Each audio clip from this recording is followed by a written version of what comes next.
Morning, everybody. My name's Mandy Critchley, and I'm the Head of Insight and Brand Partnerships at My Supermarket in the UK. Welcome to our webinar this morning. We're going to be talking about personalisation and how you can use your data to better understand your customers. Technology and shoppers' use of technology has made today's shopper journey much more complicated and less linear than it has been in the past. Understanding who your shopper is and how they're using this technology through their fragmented path to purchase will put you in a much better place to be able to deliver the right message at the right time. Today, I'm going to be providing you with some of the insights that we have here in the UK from how we approach this from within the grocery and health and beauty marketplace. If you have any questions, please type them in and I will address them at the end.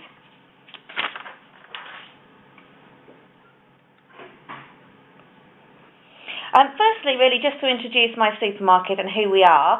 My Supermarket is an online grocery retailer and comparison website. We've been around in the UK for just over 10 years, and our matching technology enables shoppers to come to the site to compare prices both within a store they're shopping in and also across multiple stores in order to be able to get the best value shop that they possibly can. We deliver an unprecedented level of transparency across the UK grocery retailer marketplace. You can see from the slide here that annually we are much larger than you may imagine in the UK. So in the UK, we are the third largest online grocery retailer site. We have more shoppers that visit the site every month than, for example, Sainsbury's, which is a name that you may be much more familiar with. People are visiting the site to help them with their shopping both online and in store. So in the UK, the shopping habits for the retail marketplace have changed quite a lot. And whereas previously, a number of years ago, a shopper may have conducted a large shop once a month and then top-up shops weekly, now on average the UK grocery shopper is shopping 3 times a week and on lots of different types of missions. So it could be, for example, meal for tonight or a larger top-up shop. And the challenge for the brands is to really understand what kind of mission the shopper is on and where they are on this fragmented shopper journey.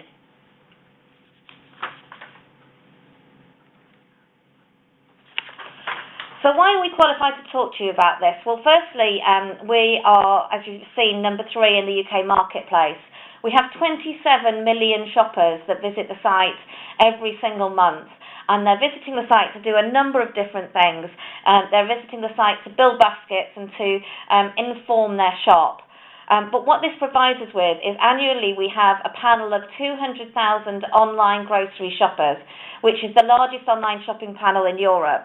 And this gives us a great means to develop, test and learn on behalf of brands to understand what best-in-class looks like in terms of personalisation and help them take this information across to the other retail platforms that they might be on. Across different marketplaces, across different types of products, shoppers shop in very different ways. There really isn't any such thing as an online shopper per se. You don't have somebody coming online to shop online or going in store just to shop in store. The journey is much less linear than that and much more fragmented. So, for example, within the white goods marketplace, you might have a ROPO, research offline, purchase online shopper, a shopper that's going into stores to check out, for example, washing machines, and then going back online to find the best value, best service, the store that they want to shop from with the best delivery, etc. Within the grocery and health and beauty marketplace, it's much more the other way around. Shoppers are using My Supermarket as an online website to be able to compare prices, build a shopping basket, and then they're going into store predominantly to make that purchase. What we find from our shoppers is that we have 5 million monthly shoppers that come to the site every single month. And the vast majority of those shoppers aren't buying through the site. 35% of them will go and purchase from another website, for example, Tesco.com, etc., using the information that and the shopping list that they've built on our site. But in fact, 65% of them are never going to shop online. They're all shopping offline. They're going on into store to make their purchase. And really understanding this and getting to grips with this is the key to understanding how you can deliver personalisation in your messaging to the shopper to make sure that you're getting the right information to the shopper, the right messaging at the right time. We also have a mobile app at My Supermarket, which is used by shoppers both in the home but predominantly in store. And they can use this app to scan products and to compare prices across different stores and also to offer swap suggestions within the store they're in. And this gives us a great deal of insight into shopper behaviour in store through the scanning information that we get as well.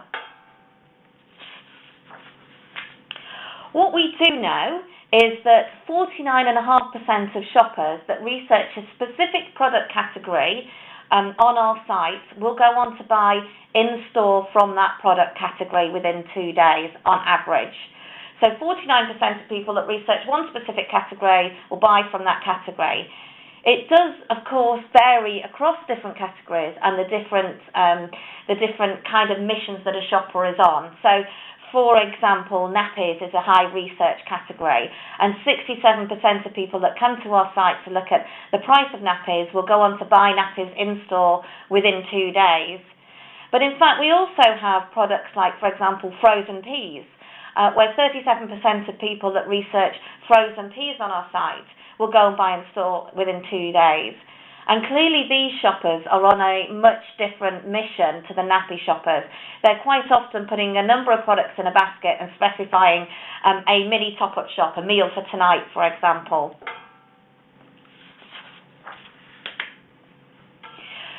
We also see a difference as to how shoppers are shopping dependent upon the category area, but also the shop type that they're in as well. We actually have 13 different retailers on My Supermarket, and they span health and beauty and grocery, as you can see in front of you here. And what we find is for stores, for example, like Boots, which is predominantly almost entirely health and beauty based, the majority of shoppers are using their mobile app, our mobile app, to scan products in store, and that's how they're conducting their research. For the grocery sites, Tesco, Asda, etc., we actually see that the majority of shoppers conducting their research before making a purchase are doing so through our online website, either through a desktop or actually through half of them through a mobile device as well. So the technology that the shoppers have at hand and their path to purchase, as I said earlier, is a lot less linear than it used to be and a lot more fragmented, and understanding this is really important.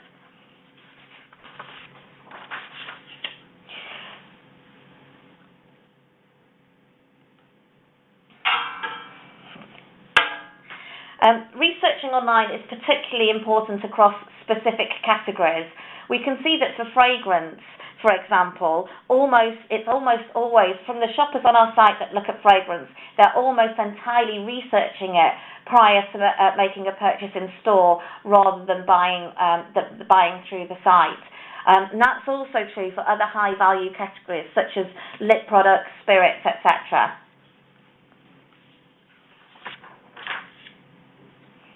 It's also important to consider the shopper journey and personalisation to that shopper journey.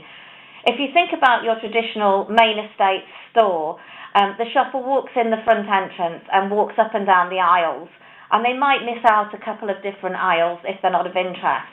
But generally speaking, it's a fairly linear path to the tills and then to the exit.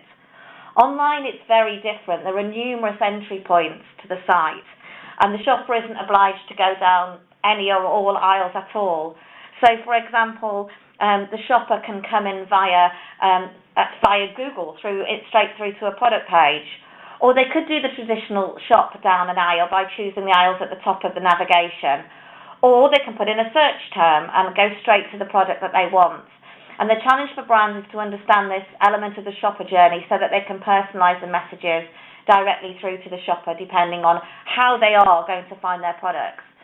At My Supermarket, we are able to help brands understand how predominantly their products, both on a brand level and a category level, are found by the shopper to enable them to better target their marketing around the route that they should be taking. In addition, search is important in its very nature because shoppers will be using specific search terms to find a product, and understanding what those truly are is really important. And again, at My Supermarket, we can help brands to understand what search terms shoppers use when they add their products to the basket. They can then take this information to other retailer sites as well to make sure that they have the optimal search targeting in place and their products are actually delivered effectively on the shelf when those search terms are put in.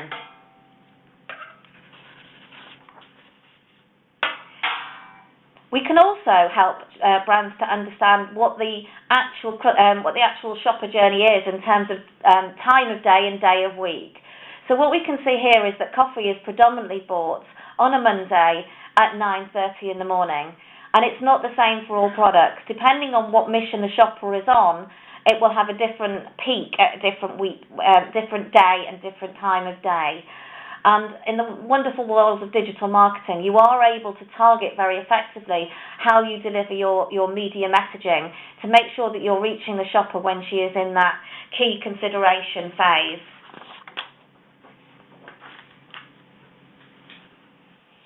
It's also important to understand exactly who your shopper is, both in able to talk to them in a way that's relevant to them, but also to dig a little bit deeper and understand what kind of a mission they're on.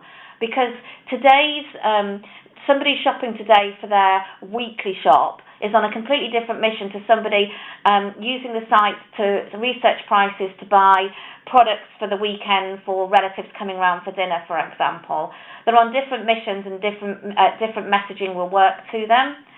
By understanding the shopper profile for a specific category and a specific brand, you can really start to understand what missions they tend to be on when they buy these products.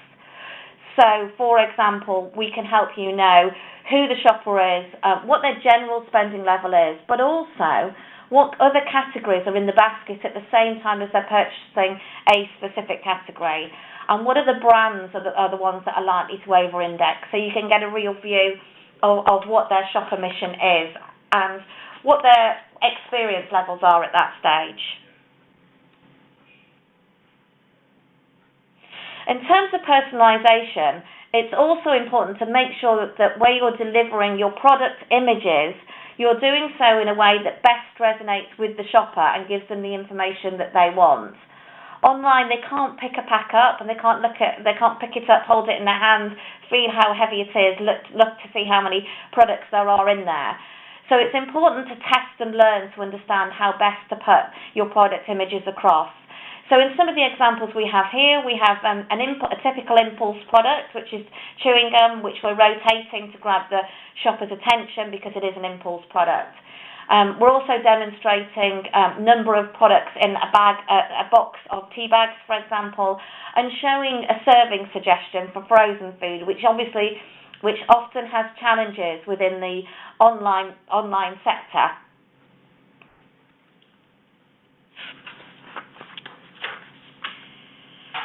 We're also able to help brands to understand what type of promotions resonate best and personalise those promotions to the shoppers that they have. How we do this is through A/B testing, so real-time A/B testing. And what we're able to do is to present, in this case, for example, exactly the same promotion, but in 3 different ways. So 20% off, £1 off, or 1 free pack. It's all exactly the same in terms of value for money. But which one resonates best with the shopper? Which one results in the most sales? And then how can this be rolled out across other retailer platforms?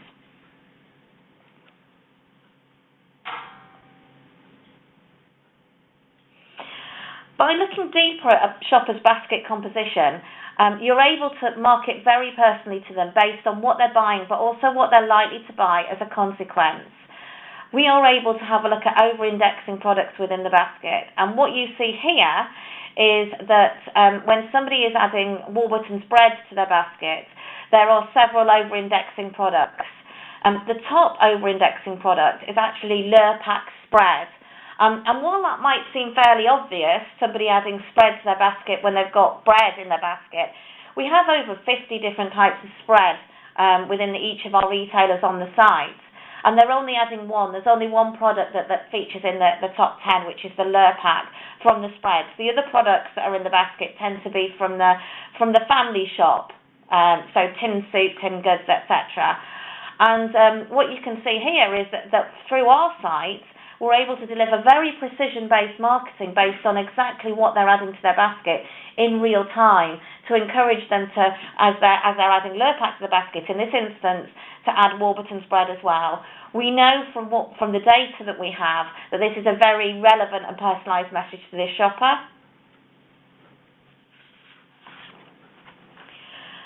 It's also very useful for brands to be able to target loyal shoppers in a very direct way. So within My Supermarket, where we host brand partnerships, we're able to help brands to build their own CRM database through the site, encouraging shoppers based on their historical behaviour to subscribe to a specific brand store on our site. In this case, it's Bird's Eye and it's frozen. And what Bird's Eye are then able to do is to communicate to their loyal shoppers, and we've seen that this is really helpful in driving average basket value and spend levels of their products up from this already warm CRM base.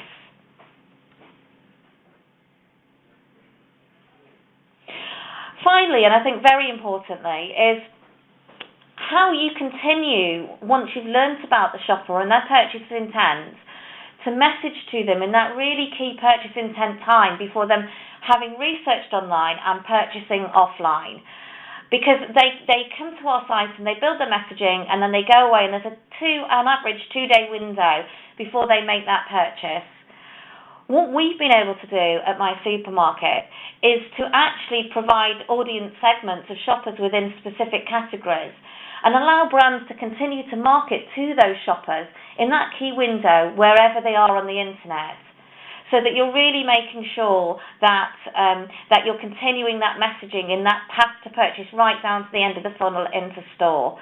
And that kind of real precision purchase intent marketing is something that has not been available before and is really very exciting and unique. So that concludes the slides of the presentation. I hope you found it interesting. If you do have any questions, then I can see I'm starting to get some through, please do send them through. And really the key message from today is the better you can understand your shopper in a world that's quite fragmented and non-linear in terms of their path to purchase, and the better you can use the technology that they're using to help them build their baskets, the better results you'll get.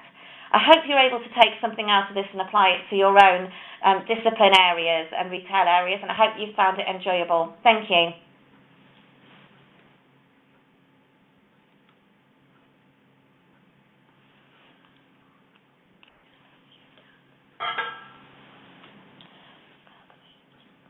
Okay, so I've got a question in here that says, many retailers use sponsored placements to generate revenue. Do you see this as conflicting with personalisation? My answer to that would be that the retailers, it depends on what marketplace you're in, but certainly within the UK, within the grocery retailer marketplace, the information that the retailers either have at their fingertips or are willing to share often doesn't allow for the level of personalisation that you would want to deliver. So, for example, they may well ask you to advertise in a specific category that they see having high traffic, or they may ask you to advertise with favourite interrupts. But if you think back to the shopper journey slide and the way the shopper comes into an online store, if you don't have the data at your fingertips to understand where your shopper is going to be when they add the product to the basket, then much of that spend will be wasted. And it's a shame because the information is there. So I would say that really use the data and information that's available to put the media in the right place, the marketing in the right place, in order to deliver a more personalised approach, because we've seen on My Supermarket that generates a much stronger level of conversion. And that's something that we're working with a lot of brands with to help them answer those questions before they then take those learnings to the retailers to understand where to place their media. I've also got a question in saying, how do we integrate all of this with our email strategy? And that's very interesting because shoppers are obviously receiving a great deal of emails. Here at My Supermarket, when we're putting an email together, working with a brand, we make sure that we use all of the information we have from our site in order to target that email as well. So we will use past purchasing, over-indexing, product behaviour, search behaviour, etc., and deliver emails tailored to them based on the behaviour that they've displayed on our site and what we know about them. So yes, I think it's really important to make sure that you're using the personalisation information you have with your email strategy as well.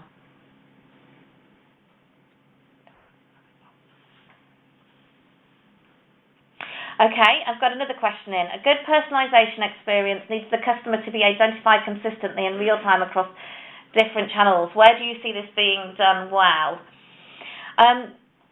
This is being done well where people really can understand who their shopper is and have a single customer view. And I think that there are some retailers that are doing this very well. And there are some there are still a great many where it's not being done well. So there are still a great many where they treat their online customer very different to how they treat their in-store customer without it being the same customer at all. I think possibly grocery retailers are doing this a little bit better because they understand that their omni-channel shopper, the shopper that shops both in-store and online, is worth more to them than their single-channel shopper. But we're not very advanced on this journey, and there's a lot for us to do it better.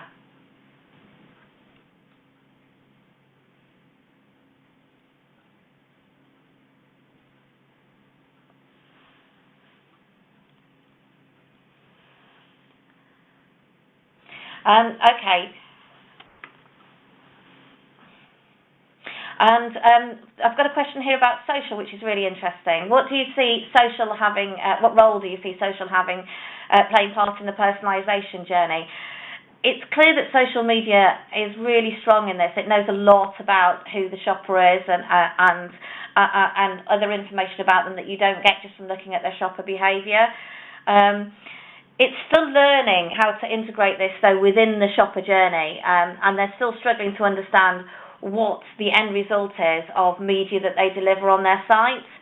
We do use Facebook, though, to sign people up to our site because it does give us that additional information, and clearly we use social to market to them as well. Okay, final question here. Is the real-time A/B testing, you mentioned continuous, or do you just test the product images you mentioned for a set period of time and then go with the image? Okay, this is really interesting because the A/B testing that we run is very much a test and learn. We're the only company in the UK that can deliver this kind of real-time A/B testing within the grocery retailer marketplace. The way it works is that we will deliver 2 images real time, so we'll split our user base in half, and one half will see one image and one half the other image. What this means is there is nothing coming in from other promotions on other sites that can skew any of the data. There's no seasonality issues, etc. So what we're getting is real-time, genuine results. The best laboratory A/B testing we do is where we take the learnings and we build on them with more testing, because quite often it brings up more questions. To give you an example, what we do say is that if we run an A/B test and an image that we've tested has a drop in conversion rates, then that's as much of a learning as one that has an increase in conversion rates. And what we're able to do is to identify, and it's different for each type of brand, what the best practice would be for that brand. But I guess to answer the question more specifically, it's not always a run a couple of tests and you've got the answer. It's a learning pathway that we can go down. And once we understand the kind of images that work best for that category, we can then start to dig down into even more information. Okay, thank you everybody. Thank you for your time today. Thank you for coming in, and I hope you've enjoyed it.